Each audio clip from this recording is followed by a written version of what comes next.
पक्षियों के जंगल में सूखा पड़ गया था। सभी पक्षी बहुत परेशान थे। सब पक्षी बरगद के बड़े पेड़ के नीचे इकट्ठा होते हैं और रानो चिड़िया अपना सुझाव सबके सामने रखती है। मेरा तो यही सुझाव है सबको कि हम सब यह जंगल छोड़कर मननदयाल जंगल में चले जाएं। वहाँ मेरी एक दोस्त रहती है। उसने मुझे कल कॉल पर बताया था कि वहाँ बिल्कुल सूखा नहीं है, बल्कि उनका जंगल हरा भरा है। वहाँ फल भी हैं और अनाज भी है। वहाँ जाकर हमें कोई परेशानी नहीं होगी। तो फिर देर किस बात की है? हम सब अपना अपना सामान बांध लेते हैं और मननदयाल जंगल जाने की तैयारी करते हैं। फिर अगली सुबह सब पक्षी अपने सूखे जंगल को छोड़कर अपना सामान बांधते हैं और मननदयाल जंगल जाने के लिए निकल जाते हैं। सबका मन उदास था क्योंकि उनका अपने जंगल को छोड़ने का मन नहीं कर रहा था, लेकिन इसके अलावा कोई रास्ता भी नहीं था। आखिरकार वो सब मननदयाल जंगल पहुंच जाते हैं। वहाँ हरियाली थी और बहुत सारे फल और अनाज भी थे। वहाँ लाल मिर्च का एक पेड़ था। तोता उस पेड़ पर जाकर अपना घोंसला बना लेता है। कबूतर अमरूद के पेड़ पर घोंसला बना लेता है। नदी के पास पपीते का एक बड़ा पेड़ था। रानो चिड़िया और उसकी बेटी गुड़िया उस पेड़ पर जाकर अपना घोंसला बना लेती हैं। कालू और गोरी ये देखकर बहुत जल जाते हैं कि रानो चिड़िया को इतना अच्छा बड़ा पपीते का पेड़ मिल गया है। इसलिए दोनों रानो चिड़िया के पास जाते हैं। छोटी चिड़िया, हमने ये पेड़ पहले देखा था, इसलिए इस पेड़ पर हम घोंसला बनाएंगे। अपनी शक्ल लेकर यहाँ से दूर चली जा। आप दोनों झूठ बोल रहे हैं। चिड़िया, तुझे हमारा अच्छे से पता है। मेरा पति मेरे साथ है। हम दोनों तुम माँ बेटी से ज्यादा ताकतवर है। अभी चोंच मार मार कर तुम्हें नीचे गिरा देंगे। इससे पहले कि हम तुम्हें मारना शुरू करें, यहाँ से भाग जा। रानो चिड़िया अपनी बेटी गुड़िया को लेकर सामने वाले पेड़ पर जाकर बैठ जाती है। मम्मा, ये दोनों कौवे बहुत बुरे हैं। ये सिर्फ दिखावा करते हैं कि हमारे दोस्त हैं, लेकिन असल में बहुत बुरे हैं। मेरी बच्ची, तुम परेशान मत हो। मैं हूँ ना तुम्हारी मम्मा। हम कुछ ना कुछ जरूर कर लेंगे। देखो, यह पेड़ भी कितना बड़ा है। हम इसी पर घोंसला बना लेते हैं। तभी रानो चिड़िया देखती है कि ये आम का पेड़ है। गुड़िया बेटी, यह तो आम का पेड़ है, लेकिन इस पर आम क्यों नहीं लगे हुए? रुको, मैं नदी से पानी लेकर आती हूँ और इस पेड़ को पानी देती हूँ। रानो चिड़िया नदी से पानी लाकर पेड़ को पानी देती है। जैसे ही वो पानी देती है, पेड़ से आवाज आती है, रानो चिड़िया, मैं हरा भरा तो था, लेकिन मुझे कोई पानी नहीं देता था, जिसकी वजह से मुझ पर आम नहीं लगते थे। अगर तुम इसी तरह रोज मुझे पानी दोगी और मेरी सेवा करोगी तो मैं तुम्हें मीठे मीठे आम दूंगा। तुम मुझ पर अपना घोंसला भी बना सकती हो। मैं हर आंधी तूफान से तुम्हारी रक्षा करूंगा। रानो चिड़िया बहुत खुश हो जाती है। रात हो जाती है और वो उसी पेड़ पर अपना घोंसला बनाकर रहने लगती है। कुछ दिन गुजरते हैं। रानो चिड़िया रोज पेड़ को पानी देती और उसकी खूब देखभाल करती। कुछ ही दिनों में पेड़ पर आम आने लगते हैं, लेकिन अभी कच्चे थे। रानो बहुत खुश होती है। इधर कौवों ने अपने पपीते के पेड़ के सारे पपीते खा लिए थे। अब उनकी नजर रानो के आम के पेड़ पर थी। कालू जी, जैसे ही इस चिड़िया का आम का पेड़ तैयार होगा, हम इस पर कब्जा कर लेंगे। फिर मीठे मीठे आम खाएंगे और बाद में वापस पपीते वाले पेड़ पर चले जाएंगे। कुछ दिन और गुजरते हैं। अब आम पक चुके थे। कौवे रानो के पेड़ पर आते हैं। देखो चिड़िया, अब तुम जाकर उस पपीते के पेड़ पर रह सकती हो। अब हम इस आम के पेड़ पर रहेंगे। जब मैं पपीते के पेड़ पर थी, तब तुम दोनों ने मेरा घोंसला छीन लिया था, और अब जब मेरे पेड़ पर आम लग गए हैं तो तुम फिर आ गए हो। मैं नहीं जाऊंगी। कौवे बहुत गुस्से में आ जाते हैं और चोंच मार मार कर रानो और उसकी बेटी को मारने लगते हैं। नहीं नहीं, मेरी बच्ची को मत मारो। मैं चली जाती हूँ। मैं यह घोंसला भी छोड़ देती हूँ। तुम दोनों इस पेड़ पर रह लो। रानो अपनी बेटी को लेकर फिर से पपीते के पेड़ पर चली जाती है। पेड़ को कौवों पर बहुत गुस्सा आ रहा था, लेकिन उसकी डालियाँ अभी इतनी मजबूत नहीं थीं कि उन्हें सजा दे सके। लेकिन रानो ने पेड़ को पानी देना बंद नहीं किया। वो रोज आकर आम के पेड़ को पानी देती रही। कालू जी, लगता है इस चिड़िया का दिमाग घूम गया है। इस पेड़ पर तो हम रहते हैं, फिर भी ये आकर इसे पानी देती है। देने दो, इससे हमारा ही घोंसला मजबूत होगा। उस चिड़िया को क्या फायदा होगा? कुछ दिन गुजरते हैं। अब आम का पेड़ बहुत मजबूत हो चुका था। एक दिन कौवे घोंसले में नहीं थे और गुड़िया का आम खाने का बहुत मन कर रहा था। कालू अंकल और गोरी आंटी तो घोंसले में नहीं है, क्यों ना मैं जाकर एक आम खा लूं, उन्हें पता भी नहीं चलेगा। गुड़िया पेड़ पर जाकर आम खाने लगती है। तभी पीछे से गोरी और कालू आ जाते हैं। मोटी चिड़िया की बेटी, तेरी हिम्मत कैसे हुई हमारे आम खाने की? अब तेरी वजह से हमारा एक आम खराब हो गया, इसका बदला कौन देगा? पेड़ को बहुत गुस्सा आ जाता है। वो दोनों कौवों को पेड़ के साथ उल्टा लटका देता है और उन्हें जोर जोर से डंडे मारने लगता है। हमें छोड़ दो, हमें छोड़ दो, हमें माफ कर दो।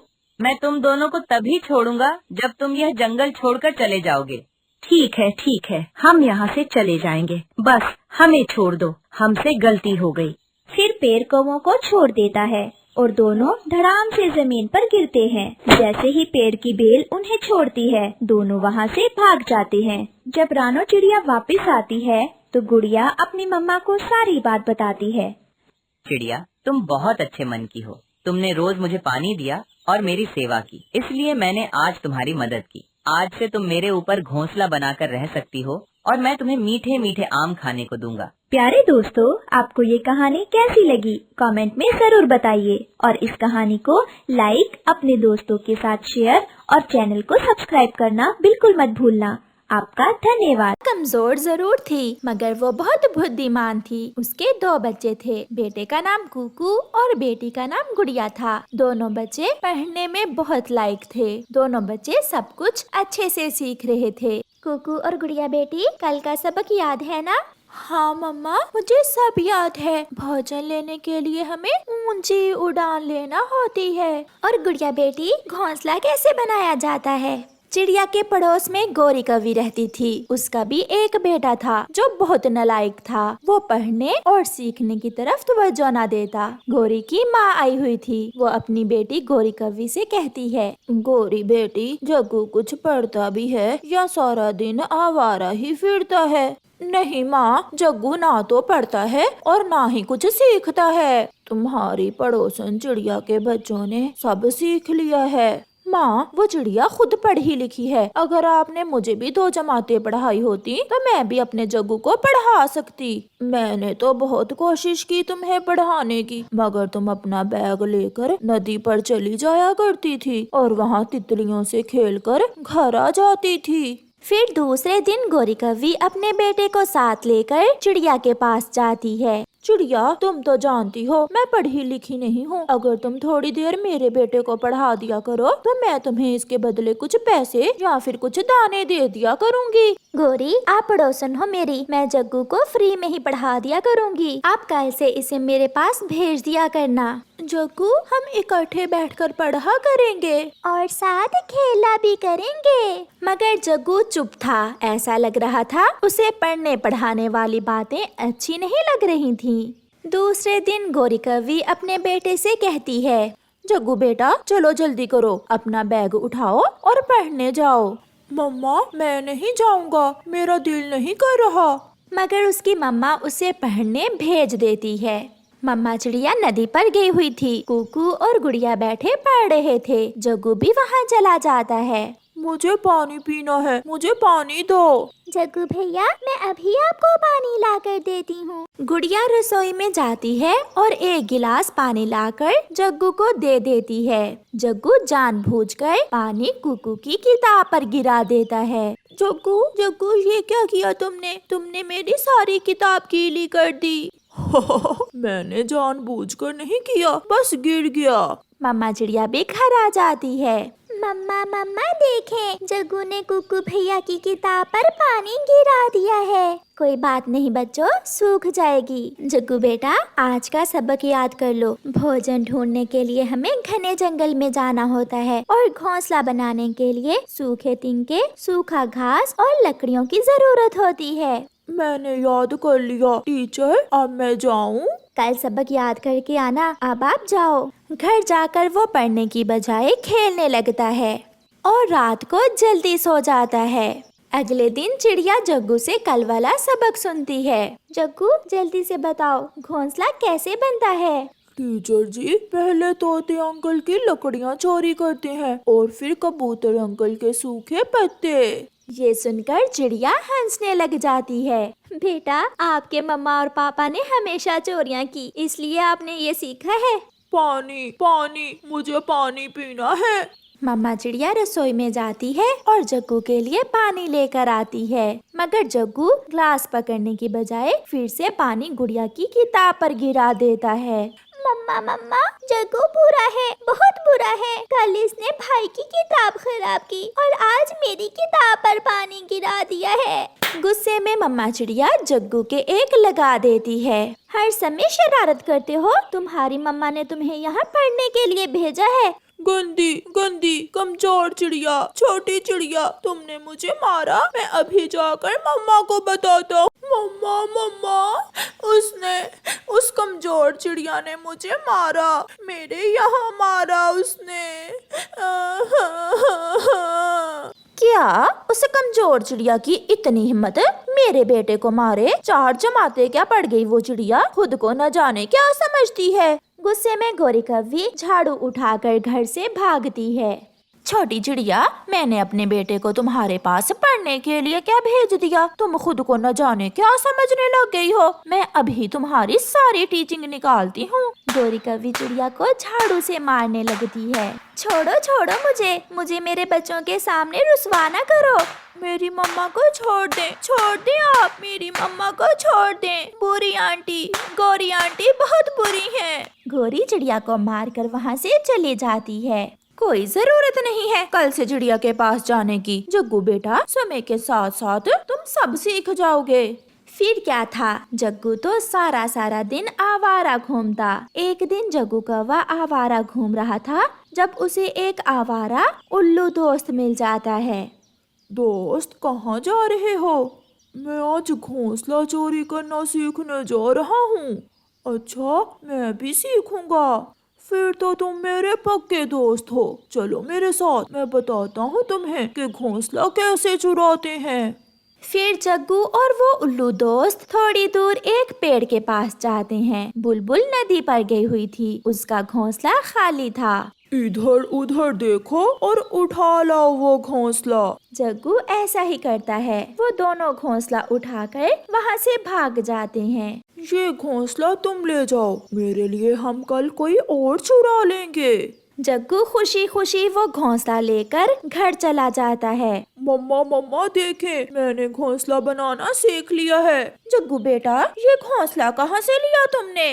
मम्मा, सीखने की क्या जरूरत है, जब हम किसी का घोंसला चुरा सकते हैं तो बस चोरी करना आती हो। वाह, मेरे बेटे ने तो कई दिनों का काम एक ही दिन में कर लिया। मम्मा, अब मैं कल भोजन की खोज सीखूंगा। शाबाश मेरे जग्गू, तुमने सच कहा। जो चीज चोरी करने से मिल जाए उसे मेहनत करके हासिल करने की क्या जरूरत है। फिर दूसरे दिन जग्गू अपने नए उल्लू दोस्त के साथ भोजन चोरी करने जाता है। बूढ़ी फाख्ता बैठी हुई थी कि उल्लू और जग्गू कौवा पीछे से जाते हैं और बूढ़ी फाख्ता का भोजन चुराकर भाग जाते हैं। जन घर लेकर जाता है। मम्मा मम्मा, देखें, मैंने भोजन की खोज भी सीख ली है। मैं पहले ही दिन इतना भोजन लेकर आया हूँ। मेरे बेटे ने तो सब सीख लिया है। गौरी भागी भागी चिड़िया के पास जाती है। चिड़िया, मेरे बेटे ने सब सीख लिया है, घोंसला कैसे बनाते हैं और भोजन की खोज कैसे करते हैं। हाँ, मगर तरीका थोड़ा तुमसे अलग है। मेरे बेटे ने मेहनत के बिना ही सब सीख लिया है। मैं तुम्हारे जैसे फजूल पक्षियों से बात नहीं करती। फिर कुछ दिनों बाद जग्गू कौवा दोपहर को ही घोंसला चोरी करने की प्रैक्टिस कर रहा था। चील के घोंसले में 2 अंडे थे। जग्गू कौवा चुपके से जाता है और चील के अंडे उठाकर फेंक देता है और चील का घोंसला उठाकर जैसे ही पीछे मुड़ता है, पीछे से चील आ जाती है। जालिम, मैंने बहुत जुल्म किए होंगे, मगर मैंने आज तक किसी का अंडा नहीं तोड़ा। ये तुमने क्या किया है? तुमने मेरे दोनों अंडे ही तोड़ दिए। फिर चील जग्गू को पकड़ लेती है। प्लीज प्लीज आंटी, मैं तो घोंसला चुराने की प्रैक्टिस कर रहा था। मगर चील मार मार कर जग्गू कौवे को जान से ही मार देती है और फिर उसे खा लेती है। और फिर गोरी कौवी सारी उम्र रोती रहती है। जबकि चिड़िया के बच्चे कामयाब, मेहनती और सच्चे पक्षी बनते हैं, क्योंकि उनकी मम्मा ने उन्हें हमेशा मेहनत करना जो सिखाया था। प्यारे दोस्तों, अगर आपको कहानी अच्छी लगी है तो इसे लाइक और शेयर जरूर करें। आपका धन्यवाद।